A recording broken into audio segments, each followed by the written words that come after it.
The laughter echoed through the pristine corridors of the Galactic Conservation Authority's most advanced research station.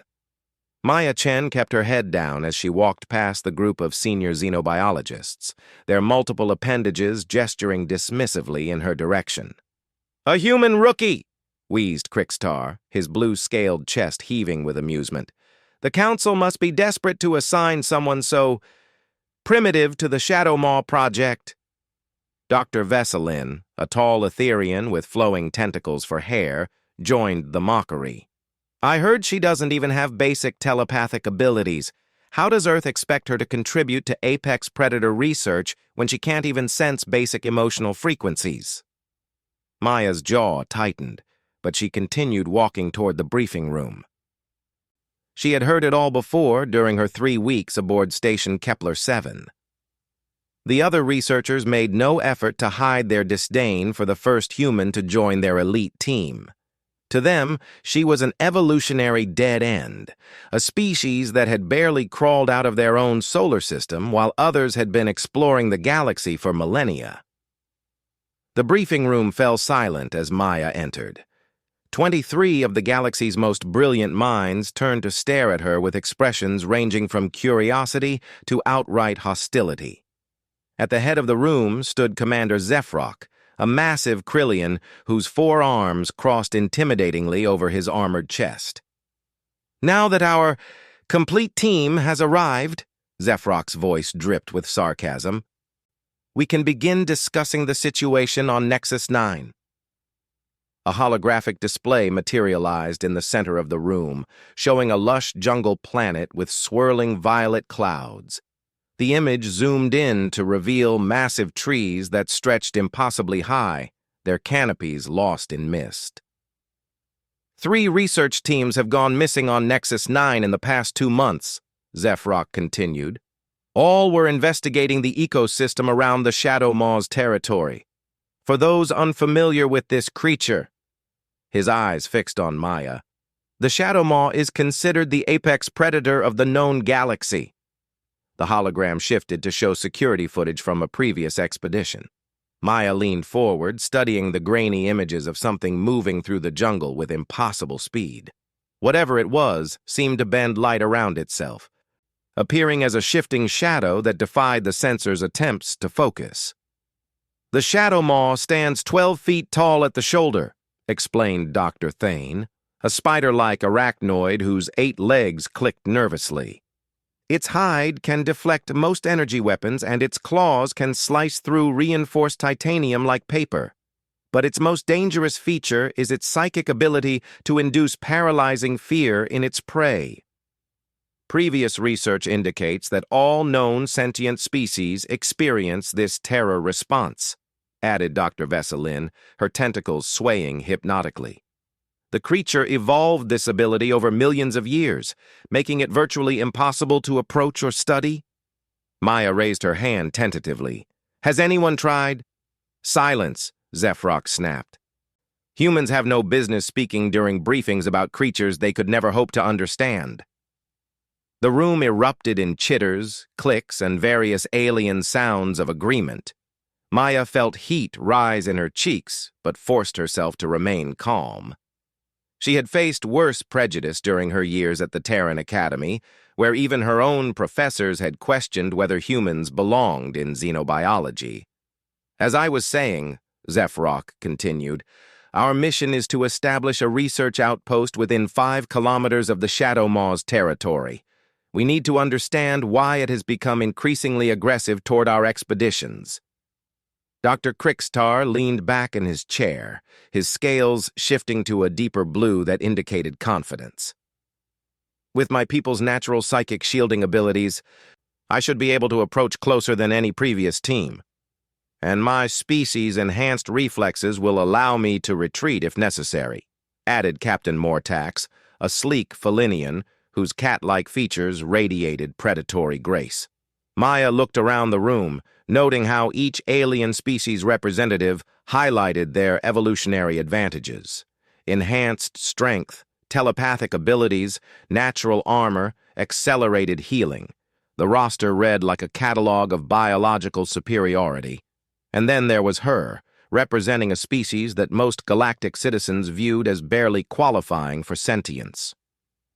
"The human will remain at base camp," Zephyroc declared without looking at Maya. "She can catalog plant samples while the real scientists conduct important research." The dismissal stung. But Maya had learned long ago that proving herself required patience. She nodded silently and made notes in her tablet while the others discussed approach strategies and equipment needs. 2 days later, the expedition team deployed to Nexus 9's surface. The jungle immediately struck Maya as unlike anything she had encountered in her xenobiology studies. The air itself seemed to pulse with life, carrying scents both intoxicating and warning. Massive ferns unfurled at ground level, while overhead, bioluminescent vines created networks of soft blue light between the towering trees. Base camp was established in a clearing 3 kilometers from the Shadow Maw's last known location. Force field generators created a protective perimeter, while sensor arrays monitored the surrounding jungle for any signs of the apex predator. On the first day, Dr. Krixtar led a scouting party toward the creature's territory. They returned 6 hours later, all 3 members visibly shaken. "It's impossible," Krixtar reported during the evening briefing, his scales now a pale, fearful yellow. "We got within 2 kilometers before the psychic pressure became overwhelming. Even with our natural shields, the terror was paralyzing." Captain Mortax nodded grimly. "My enhanced senses detected its presence long before we saw it, but that only made the fear worse. Knowing it was out there, hunting us." Dr. Thane's 8 legs clicked rapidly against the ground. "The creature's psychic signature is unlike anything in our databases. It doesn't just induce fear, it creates a specific terror response that seems calibrated to each species' deepest evolutionary anxieties." Maya listened from her position at the edge of the group, officially present only to take notes. But she found herself studying the readings from their encounter with growing fascination. "Look at these bio-readings," she said quietly, pointing to her tablet screen. "The psychic emanations show a complex pattern, almost like—" "Like what?" Dr. Vesselin interrupted with annoyance. "Please enlighten us with your primitive human insights." "Well, it's similar to the communication patterns we've observed in Earth's pack predators," Maya continued, ignoring the sarcasm. "Wolves, lions, even some bird species use similar frequency modulations to establish dominance hierarchies." The room went quiet. Dr. Thane's compound eyes fixed on Maya with new interest. "You're suggesting the Shadow Maw's psychic emissions might be a form of communication rather than simply a weapon." "It could be both," Maya said, warming to her subject.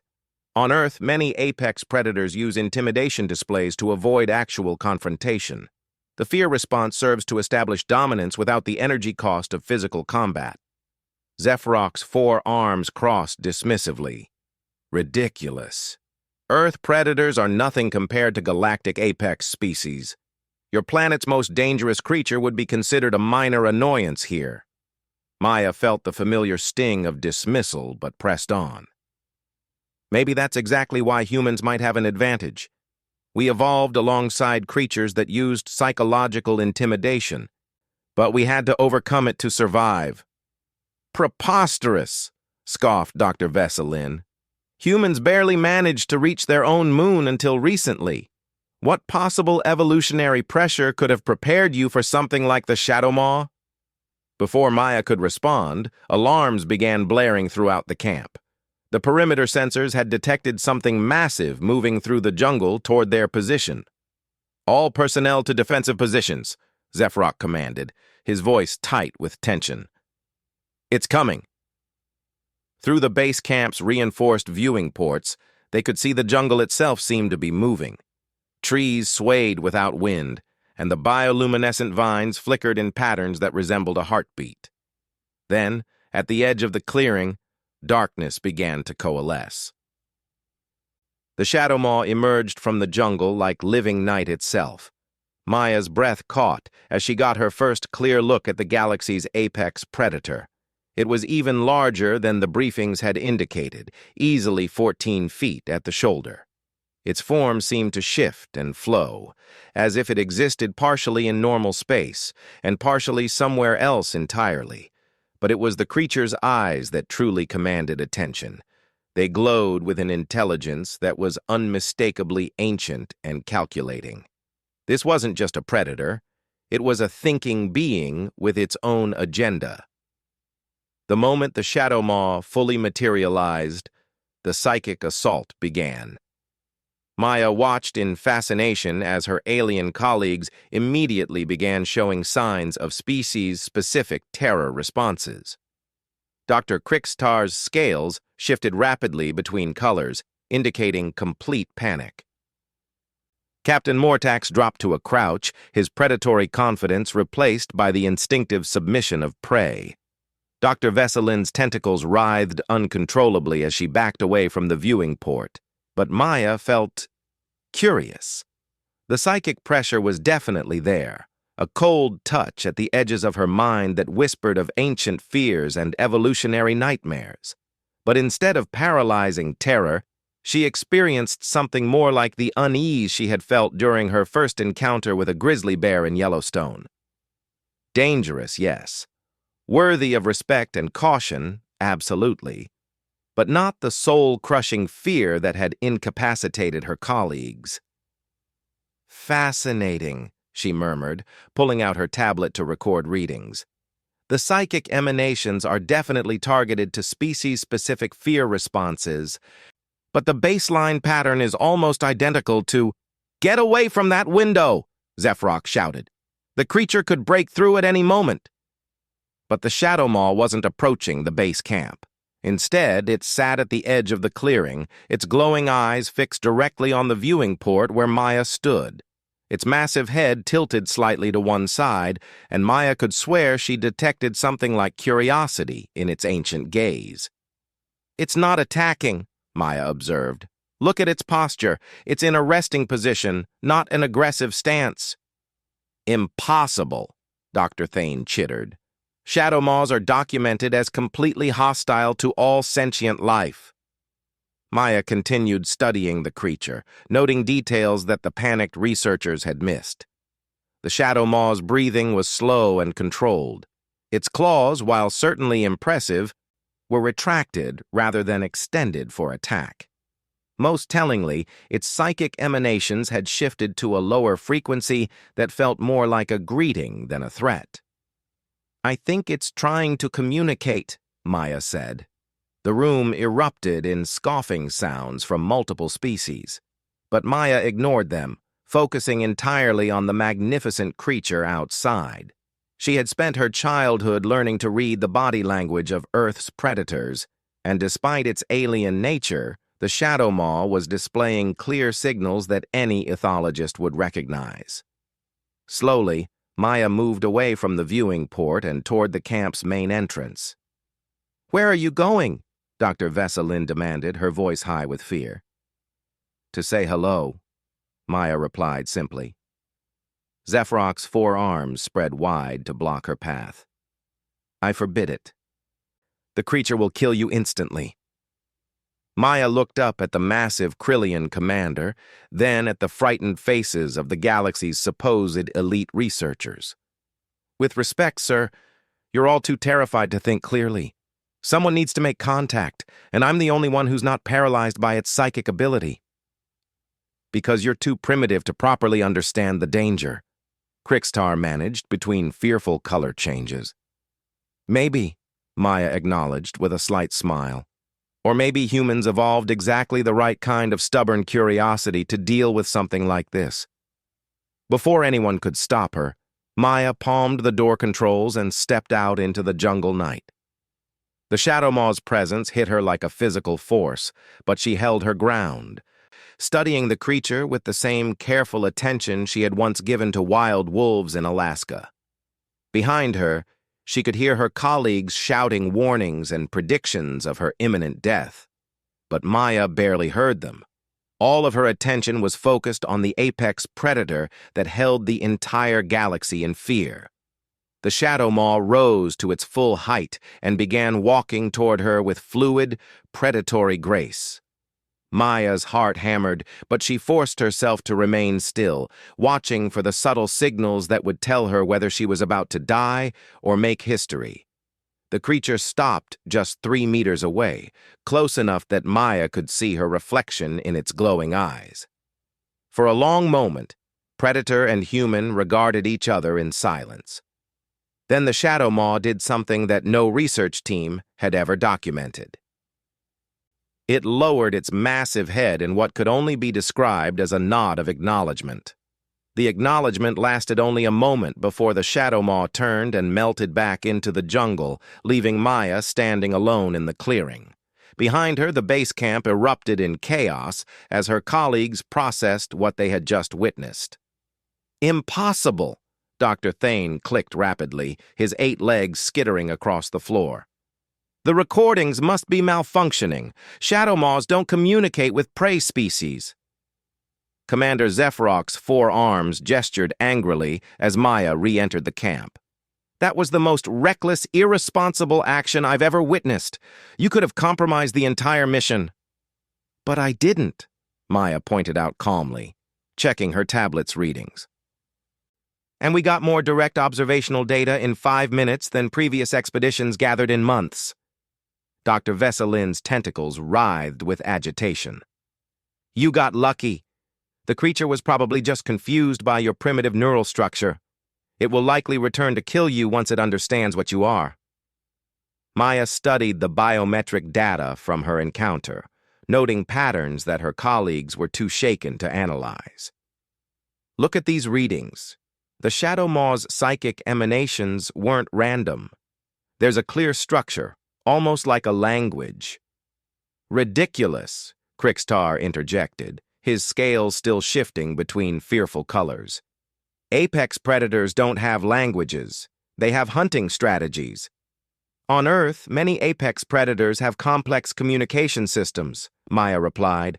"Wolves have over 30 distinct vocalizations. Orcas have regional dialects.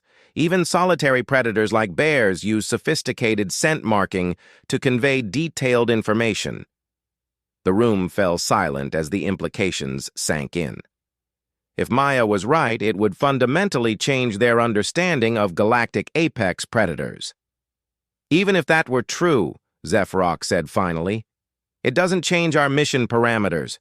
We're here to study the creature's territorial behavior, not play amateur diplomat with it."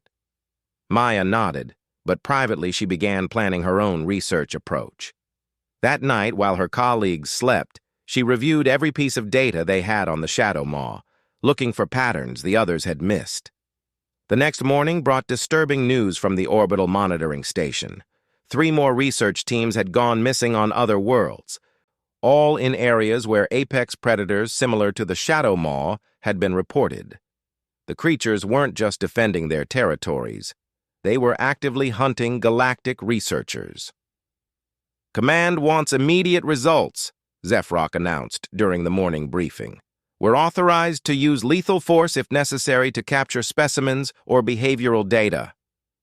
Maya felt a chill run down her spine. "Sir, with respect, attempting to kill or capture an apex predator will only confirm its assessment of us as threats. It could trigger a coordinated response across multiple worlds." "The human makes a point," Dr. Thane admitted reluctantly. "Pack predators often share information about threats. If these creatures are more intelligent than we assumed—" "They're animals," Zephyrok declared firmly. "Dangerous, but animals nonetheless. Dr. Krikstar, you'll lead the capture team. Use tranquilizer pods if possible, but don't hesitate to use lethal force." The plan was ambitious and, in Maya's opinion, suicidal. The team would establish a perimeter of sensor nets around a suspected Shadow Maw hunting ground, then use sonic disruptors to drive the creature toward a prepared capture zone. The assumption was that the creature's intelligence, while perhaps greater than initially thought, would still fall to superior galactic technology. Maya watched the preparations with growing dread.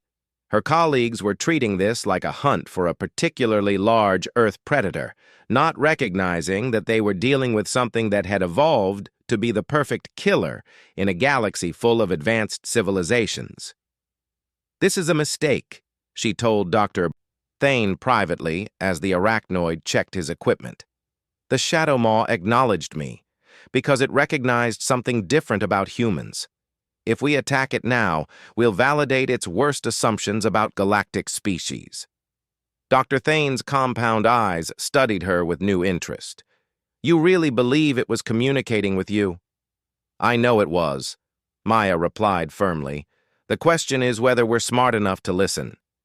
The hunt began at dawn. Maya remained at base camp, officially to monitor communications, but actually to track the team's progress and the Shadow Maw's responses. The creature's psychic signature was unmistakable on her sensors, and she watched with growing concern as it began moving toward the hunt team with purposeful determination. The first contact came 2 hours into the operation. Captain Mortax's enhanced reflexes allowed him to spot the Shadow Maw approaching through the jungle canopy, but his warning came too late. The creature's psychic assault struck the team like a tidal wave, instantly incapacitating 3 of the 5 members. "Fall back to secondary position," Zephrok commanded over the communications channel, his voice tight with strain. "Deploy sonic disruptors on my mark." Maya listened to the chaos unfolding through her headset, tracking the biometric readings of both the hunt team and the Shadow Maw. The creature wasn't just defending itself. It was systematically dismantling their trap with what could only be described as tactical intelligence. "The sonic disruptors aren't working," Krikstar reported, his usual confidence replaced by panic. "It's anticipating our movements." "Impossible," Zephrok replied. "Maintain formation and advance to capture zone." Maya watched the tactical display with horror as the Shadow Maw began herding the research team exactly where it wanted them. The creature wasn't falling into their trap. It was creating one of its own. "Commander, you need to abort," Maya spoke into her communicator. "The Shadow Maw is displaying pack-hunting behavior. It's treating you like prey." "Maintain radio silence, human," Zephrok snapped. "We have the situation under control." But they clearly didn't. Maya watched as the creature's psychic emanations shifted to a frequency she had never seen before. It was calling for something, and moments later, her sensors detected multiple large signatures moving through the jungle toward the hunt team's position. "Oh no," Maya breathed, realizing what was happening. "Commander, you need to retreat immediately. The Shadow Maw isn't alone." The response was a burst of static, followed by screaming. Maya grabbed her emergency kit and headed for the camp's exit. Behind her, the automated systems began broadcasting emergency signals to the orbital station. The hunt had become a rescue mission. The jungle seemed different as Maya made her way toward the team's last known position. The normal sounds of wildlife had ceased, replaced by an oppressive silence that made every footstep seem deafeningly loud. Her sensors showed at least 4 large signatures converging on the area where her colleagues had vanished. She found the first evidence of the team's fate at the edge of a natural clearing. Krikstar's equipment pack lay abandoned, along with scorch marks from energy weapons that had been fired wildly into the trees. But there were no bodies, which Maya found both hopeful and terrifying. A subtle movement in the canopy above caught her attention. The Shadow Maw materialized from the shadows between the trees, its glowing eyes fixed on her with unmistakable intelligence. But this time, Maya sensed others nearby. At least 3 more creatures watching from concealment. The psychic pressure was overwhelming, but Maya forced herself to stand still and project calm. She had seen this behavior before in Earth predators when they had captured prey, but weren't yet certain whether to kill it or not. "Where are my friends?" Maya asked aloud. Feeling somewhat foolish, but recognizing that the creature was clearly intelligent enough to understand the concept, if not the specific words. The Shadow Maw tilted its head, and Maya felt a shift in its psychic emanations. Images began forming in her mind, not words but clear visual concepts. She saw her colleagues, alive but unconscious, secured in what looked like a natural cave system. The creatures had captured them, not killed them. "You're keeping them as prisoners," Maya realized. "But why?"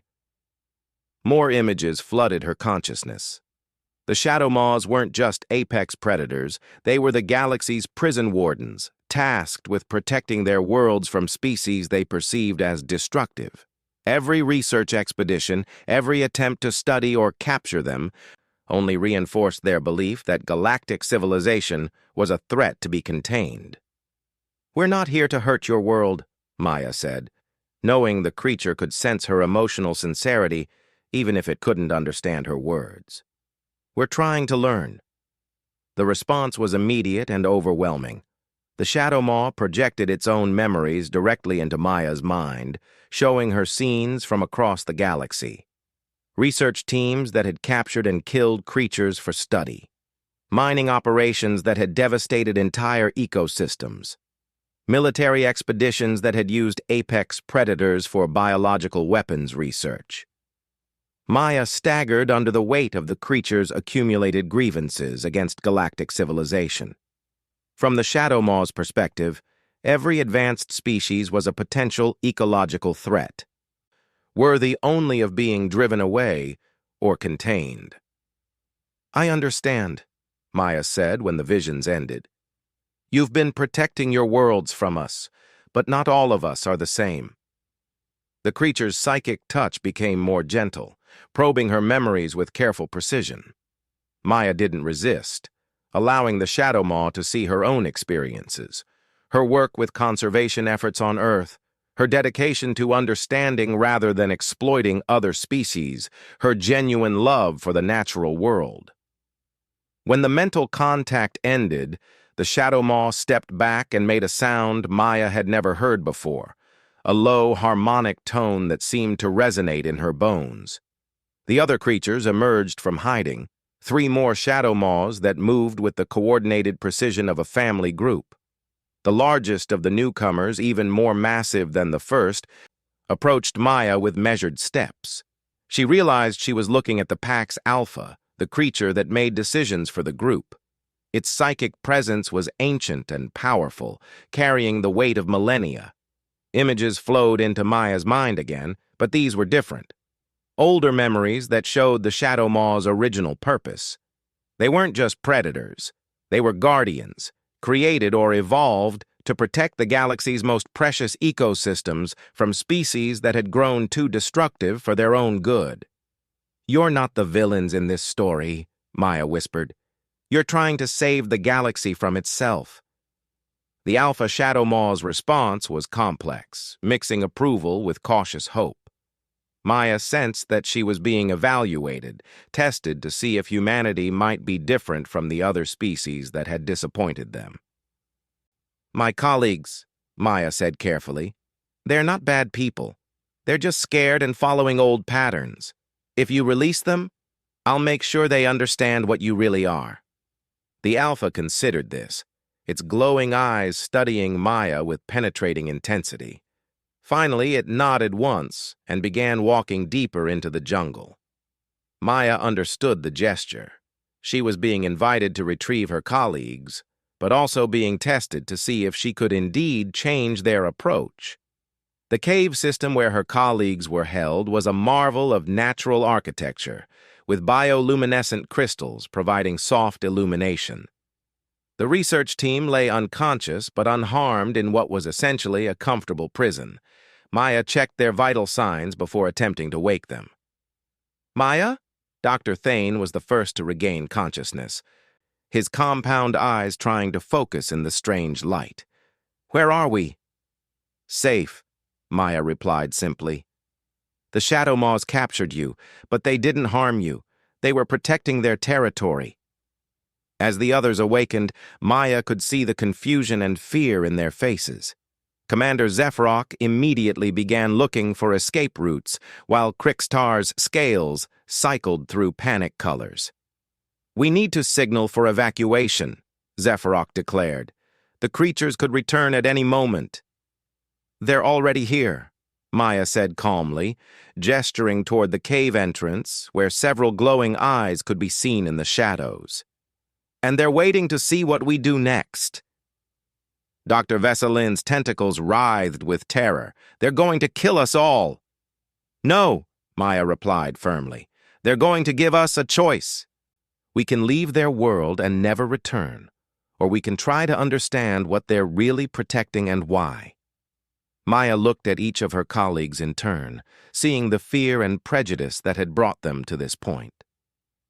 But she also saw something else: the curiosity and intelligence that had made them scientists in the first place. "The Shadow Maws aren't just apex predators," Maya continued. "They're guardians of the galaxy's most important ecosystems. They've been watching species like ours destroy world after world, and they've taken on the responsibility of stopping us." "Preposterous," Zephyrock scoffed, but his voice lacked its usual conviction. Maya activated her tablet, showing them the data she had gathered from her mental contact with the creatures. "Look at these patterns. The worlds where Shadow Maws are found all have unique evolutionary characteristics. They're not random territories. They're irreplaceable genetic libraries." Dr. Thane studied the data with growing interest. "These biodiversity readings are extraordinary. Some of these ecosystems contain species that exist nowhere else in the galaxy. And the Shadow Maws have been protecting them from us," Maya concluded. "The question is, are we smart enough to listen to what they're trying to tell us?" The cave fell silent as the implications sank in. Outside, the Shadow Maws waited patiently for humanity's first real choice in their galactic journey, whether to continue as just another destructive species or to evolve into something worthy of the Guardian's trust. Maya could see the doubt and fear warring with scientific curiosity in her colleagues' faces as they processed what she had told them. The soft glow from the cave's bioluminescent crystals cast strange shadows on their alien features, making their expressions even harder to read. "Even if what you're saying is true," Commander Zephyrock said finally, his 4 arms crossed defensively, "we have our orders. The Galactic Conservation Authority expects results, not fairy tales about guardian predators." "Fairy tales?" Maya's voice carried an edge of frustration. "Commander, we're sitting in a cave surrounded by creatures that could have killed us all but chose not to. They're communicating with me through direct neural contact. How is any of that a fairy tale?" Dr. Krickstar's scales shifted to a sickly green color. "Maybe they're keeping us alive for some other purpose. Maybe we're being prepared as food or for some ritual sacrifice." Before Maya could respond, a low harmonic tone echoed through the cave. The Alpha Shadow Maw appeared at the entrance, its massive form barely fitting through the opening. Maya felt its psychic touch, gentle but insistent, and realized it had been listening to their conversation. "It wants us to follow," Maya announced, standing up despite the protests of her colleagues. "Absolutely not," Zephyrock declared. "We're staying right here until rescue arrives." Maya looked at him with pity. "Commander, there are at least 6 Shadow Maws surrounding this cave system and probably more scattered throughout the jungle.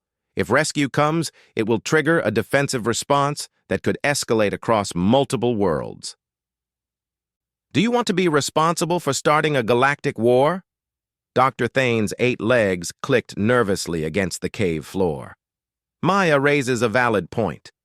If these creatures are indeed coordinated across multiple worlds, military action could provoke a response we're not prepared for."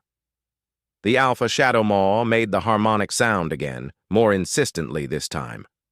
Maya felt images flowing into her mind, not threats, but an invitation to see something that would help her colleagues understand. "It wants to show us something," Maya said. "Something important."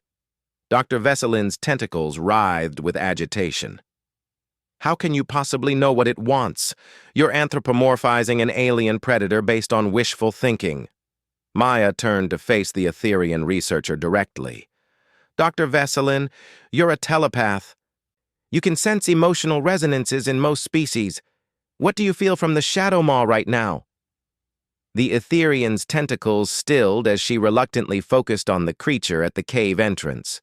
Her expression shifted from fear to confusion, then to wonder.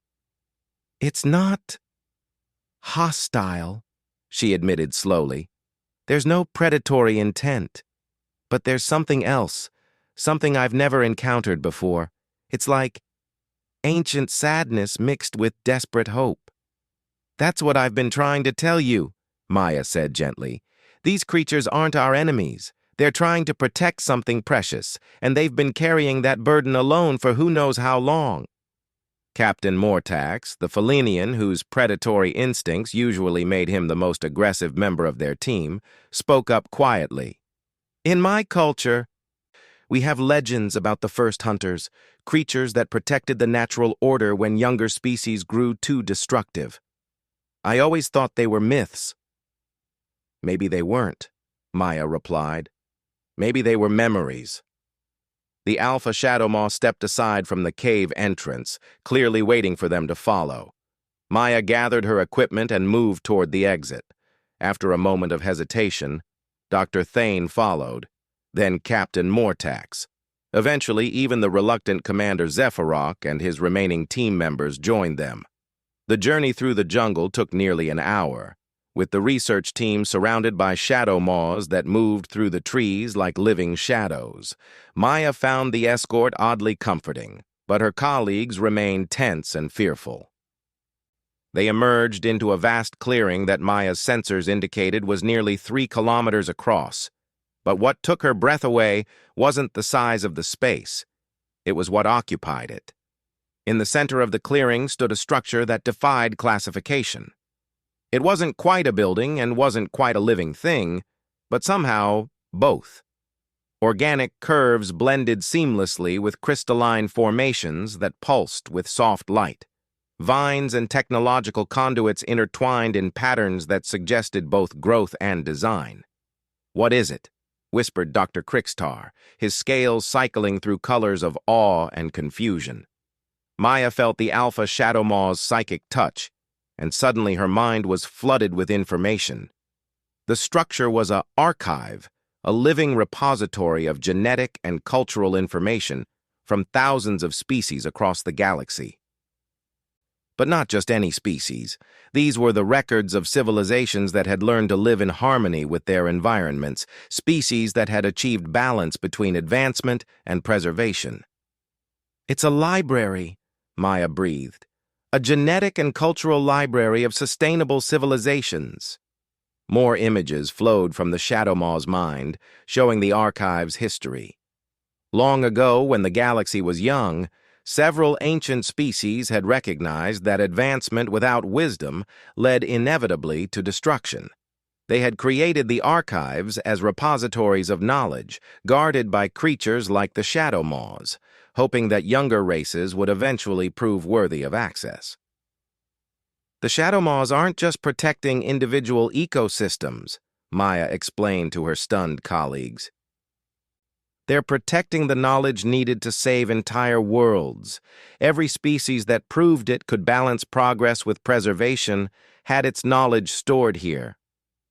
Dr. Veselin approached the structure cautiously, her telepathic abilities allowing her to sense the vast repository of consciousness within. "I can feel them.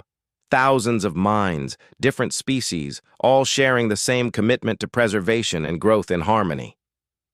"But why show us this?" Commander Zephyrock asked. "What does it have to do with our mission?" The Alpha Shadow Maw moved toward Maya, and she felt its psychic touch become more intense. New visions filled her mind, images of Earth, but not the Earth of her time. She saw humanity's future, branching into multiple possible paths. In some, humans became just another destructive species, strip-mining worlds and leaving ecological devastation in their wake. In others, humanity's unique combination of empathy and curiosity led them to become bridges between species, helping others find the balance between advancement and preservation. We're being evaluated, Maya realized. Humanity is at a crossroads, and the Shadow Maws are trying to determine which path we'll take. Preposterous, Zephrok scoffed, but his voice lacked conviction. We're barely a spacefaring species. What could we possibly offer to something this ancient? Maya smiled, understanding flooding through her as more images came from the Shadow Maw. That's exactly the point, Commander. We're still young enough to choose our path.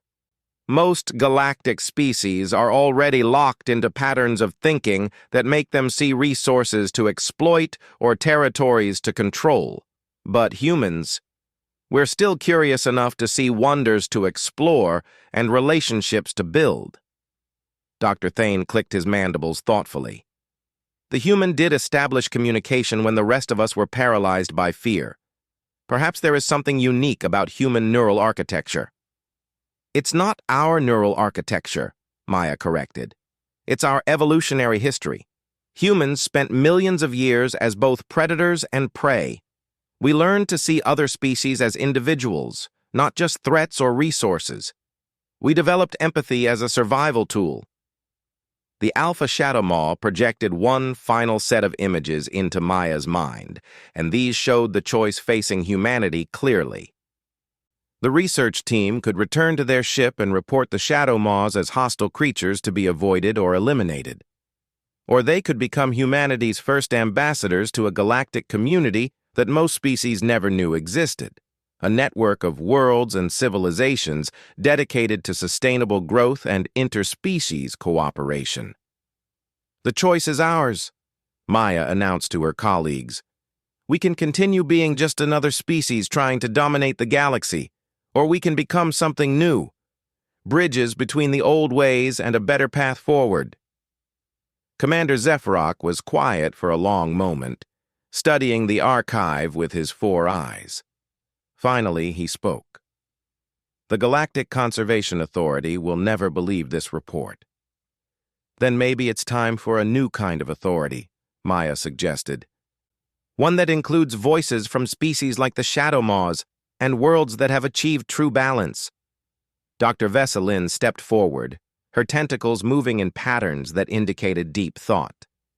My people have telepathic abilities, but we've used them primarily for our own advancement. The Shadow Maws use their psychic gifts to maintain ecological balance.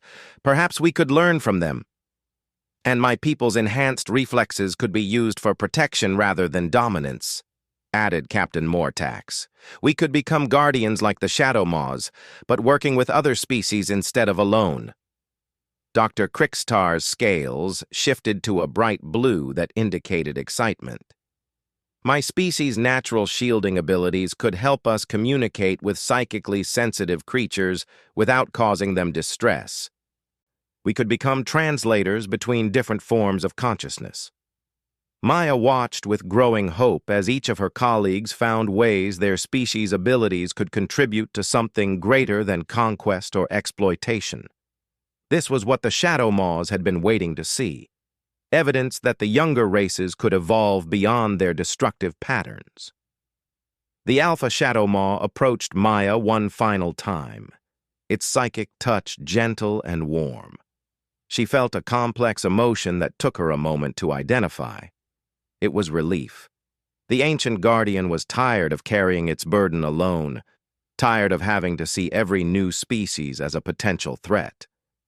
You want partners, Maya said aloud. You're hoping we can become fellow guardians, working together instead of in opposition. The Shadow Maw's response was unmistakable acceptance. Around the clearing, other Shadow Maws emerged from the jungle, no longer hiding. For the first time, Maya could see them clearly without the intimidating psychic aura they projected. They were magnificent creatures, but she could also see the weariness in their ancient eyes, the burden of millennia spent protecting the galaxy alone. Commander Zephrok stepped forward, his military bearing softened by newfound understanding. How do we proceed? The Galactic Conservation Authority will expect a standard report, and they won't be prepared for something like this. Maya looked around at her colleagues, seeing the change in all of them. The fear and prejudice that had brought them here was being replaced by wonder and possibility. "We start small," Maya said. "We establish a research partnership with the Shadow Maws, learning from them while sharing what we know. We document everything, but we also prove that cooperation is more effective than domination."